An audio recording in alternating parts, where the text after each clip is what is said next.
Selamat malam Ibu, saya atas nama Maria Yofransia Jonesino dari kelas 2020F. Saya akan menjawab soal nomor 1 sampai nomor 5 mata kuliah strategi pembelajaran. Nomor 1 bagian A, soalnya, apa hal utama dalam sebuah pembelajaran?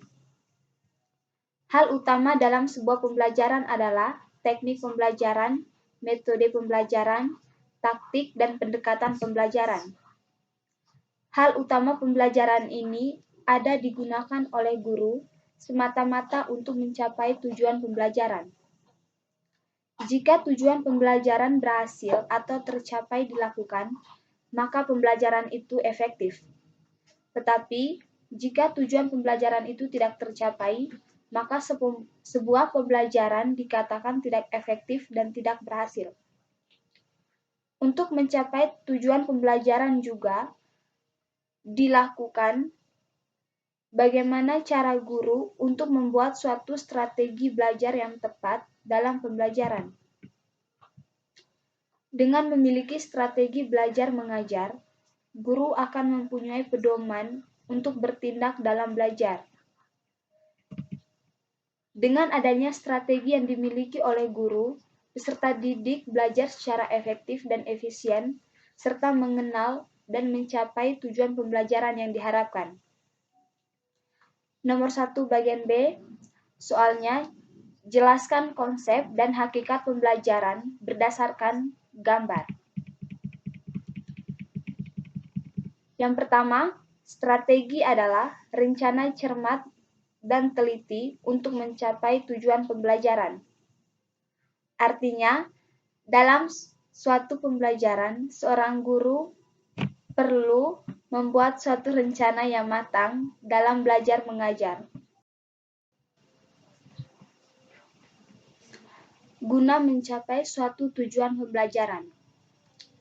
Rencana tersebut dapat dilakukan dengan cara bagaimana guru menyiapkan suatu materi atau bahan ajar untuk mencapai tujuan pembelajaran. Yang kedua, strategi adalah garis besar mengenai tindakan-tindakan yang akan dilakukan untuk mencapai tujuan. Artinya, seorang guru mampu memilih suatu metode dengan baik dalam pembelajaran agar dapat mencapai tujuan pembelajaran. Nomor 2, soalnya. Yang pertama, jelaskan pemahaman kamu tentang hakikat belajar mengajar.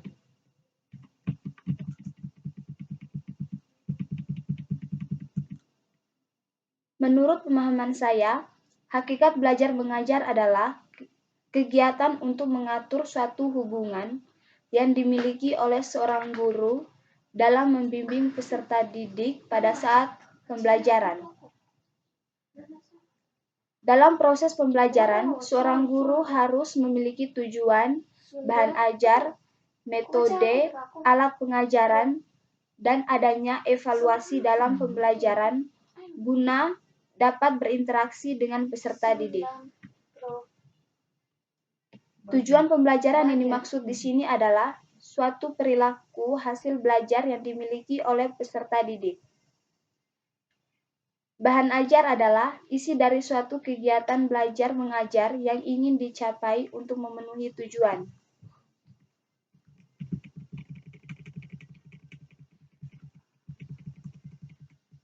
Yang kedua, jelaskan klasifikasi strategi belajar mengajar. Ditinjau dari segi pengaturan guru dan siswa dapat dibedakan. Yang pertama, dari segi pengaturan guru. Ada dua macam, yaitu pengajaran oleh seorang guru dan pengajaran yang dilakukan oleh suatu tim. Yang kedua, dari segi hubungan antara guru dengan siswa. Ada dua macam, yaitu pengajaran tatap muka dengan guru dan siswa dan pengajaran perantara media.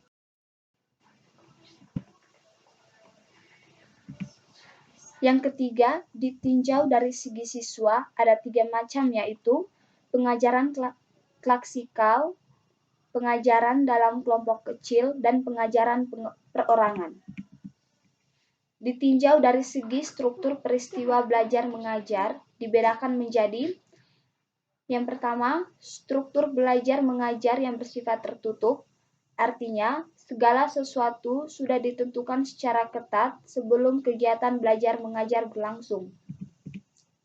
Yang kedua, struktur belajar bersifat terbuka, artinya tujuan khusus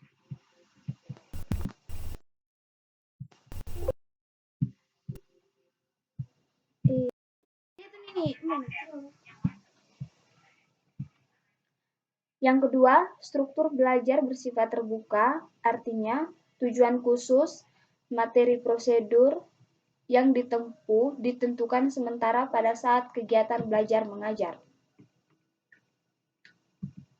Ditinjau dari segi peranan guru dan siswa dalam mengolah pesan dapat dibedakan menjadi dua, yaitu yang pertama, strategi belajar mengajar ekspositori adalah pengajaran yang menyampaikan pesan dalam keadaan telah siap, dalam arti diolah secara tuntas oleh guru sebelum disampaikan. Yang kedua, strategi belajar mengajar heuristik, pengajaran yang mengharuskan siswa untuk mengolah pesan. Ditinjau dari segi proses pengolahan pesan dapat dibedakan menjadi dua. Yang pertama, strategi belajar mengajar bersifat deduktif. Artinya, peristiwa belajar mengajar yang bertolak dari umum, melihat keberlakuannya dan akibatnya pada khusus. Yang kedua, strategi belajar mengajar bersifat induktif. Artinya, strategi belajar mengajar yang ditandai oleh proses berpikir yang bergerak dari khusus ke umum. Ditinjau dari tujuan belajar. Yang pertama, keterampilan intelektual merupakan hasil belajar penting dari sistem sekolah. Yang kedua, strategi kognitif, yaitu mengatur cara belajar dan berpikir dalam memecahkan masalah. Yang ketiga, informasi verbal, yaitu pengetahuan informasi dan fakta. Dan yang keempat, keterampilan motorik, misalnya keterampilan menulis, mengetik, menggambar, menggunakan jangka, dan sebagainya.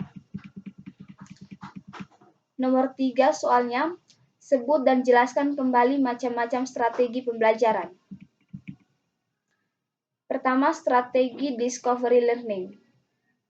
Strategi discovery learning adalah teori belajar yang didefinisikan sebagai proses pembelajaran yang terjadi bila pelajar tidak disajikan dengan pelajaran dalam bentuk finalnya, tetapi diharapkan mengorganisasi sendiri. Yang kedua,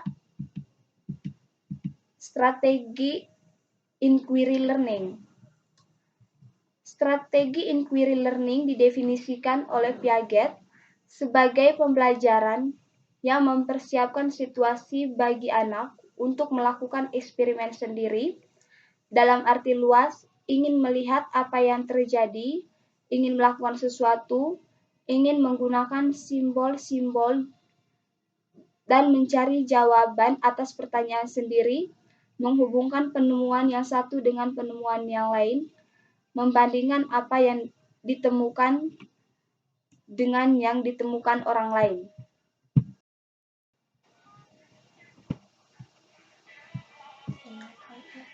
Yang ketiga, strategi problem-based learning.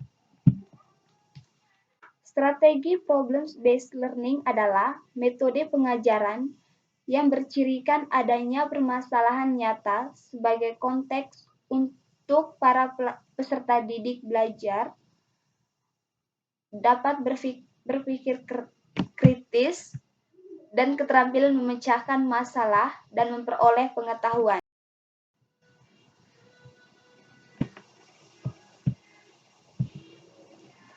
Yang keempat, strategi project-based learning. Strategi project based learning adalah pembelajaran yang menggunakan proyek atau kegiatan sebagai media. Peserta didik melakukan eksplorasi, penilaian, interpretasi, sintesis, dan informasi untuk menghasilkan berbagai bentuk hasil belajar. Di sini, pendidik diharapkan untuk mampu mengedepankan kreativitas siswa dalam menyelesaikan masalah di lapangan, dan mereka harus bisa menjadi profesional dalam memecahkannya. Yang kelima, strategi scientific learning. Strategi scientific learning adalah proses pembelajaran yang dirancang sedemikian rupa agar peserta didik secara aktif mengonstruk konsep, hukum atau prinsip melalui tahapan-tahapan mengamati atau untuk mengidentifikasi dan menemukan masalah, merumuskan masalah, mengajukan atau merumuskan hipotesis, mengumpulkan data dengan berbagai teknik, menganalisis data, menarik kesimpulan, dan mengkomunikasikan konsep, hukum, atau prinsip yang ditemukan.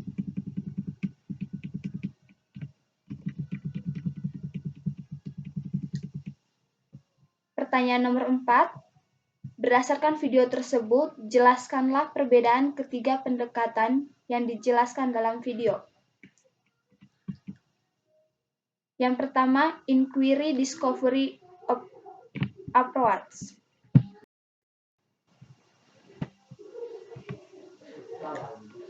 Yang pertama, inquiry discovery approach.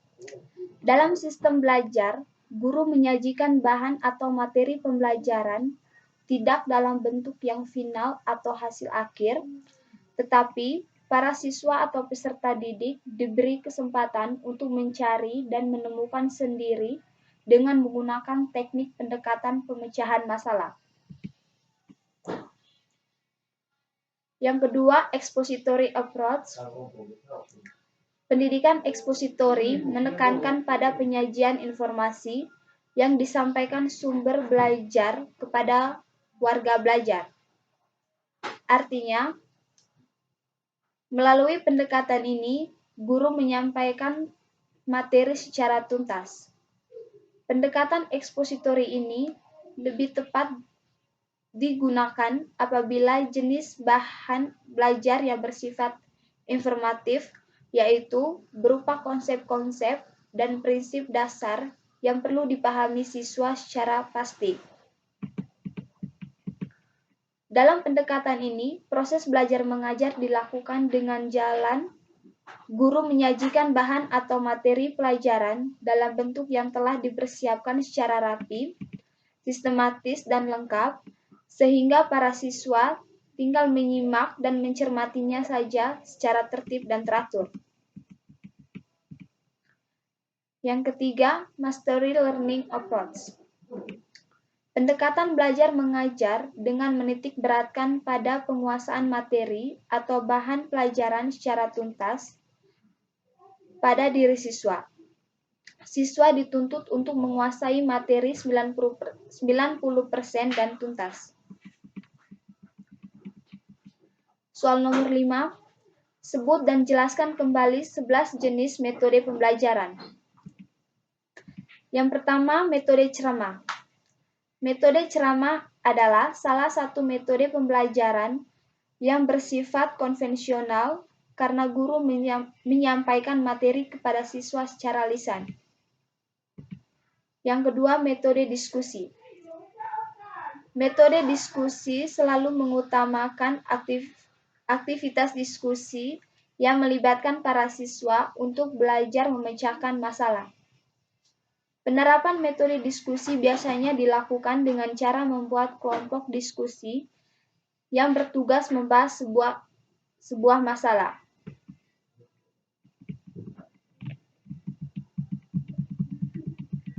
Yang ketiga, metode demonstrasi.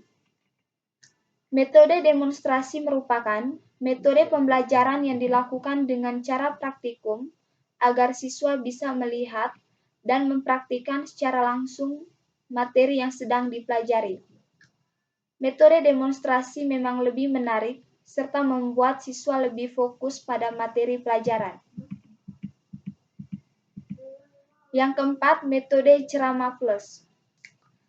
Metode ini sebetulnya mirip metode ceramah pada umumnya, tetapi untuk metode ceramah plus biasanya disertai metode lainnya saat menyampaikan materi seperti diskusi, tanya jawab, demonstrasi dan latihan, atau feedback antara pengajar dan murid. Yang kelima, metode resitasi.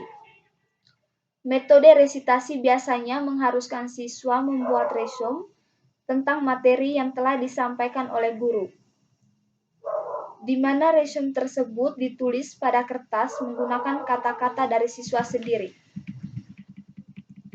Yang keenam, metode eksperimen. Metode eksperimen dilakukan melalui kegiatan percobaan atau praktikum di laboratorium agar siswa dapat melihat secara langsung materi pelajaran yang telah disampaikan. Biasanya dapat berupa ilmu pengetahuan alam atau sains dan sebagainya. Yang ketujuh, metode karya wisata. Metode satu ini menggunakan tempat atau lingkungan tertentu untuk menyampaikan sumber belajar kepada siswa. Namun, penerapan metode ini perlu memperoleh pengawasan secara langsung dari guru, misalnya museum atau alam. Yang kedelapan, metode latihan. Metode ini merupakan metode pembelajaran yang dilakukan dengan melatih keterampilan kepada siswa dengan merangsang, memanfaatkan, dan membuat sesuatu. Yang kesembilan, metode perancangan. Pada metode ini, siswa akan dirangsang agar mampu membuat sebuah proyek yang nantinya akan diteliti.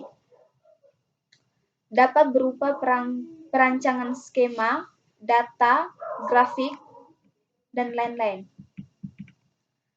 Yang ke-10, metode debat. Metode ini mengajak siswa untuk saling beradu argumen secara perorangan atau kelompok. Tetapi debat tersebut dilakukan secara formal dan memiliki aturan tertentu untuk membahas dan mencari penyelesaian masalah. Yang ke-11, metode mind mapping. Metode pembelajaran ini menerapkan cara berpikir secara runtut pada sebuah permasalahan, bagaimana terjadinya serta penyelesaiannya. Melalui metode ini, siswa bisa meningkatkan daya analisis serta berpikir kritis agar memahami masalah sejak awal sampai akhir.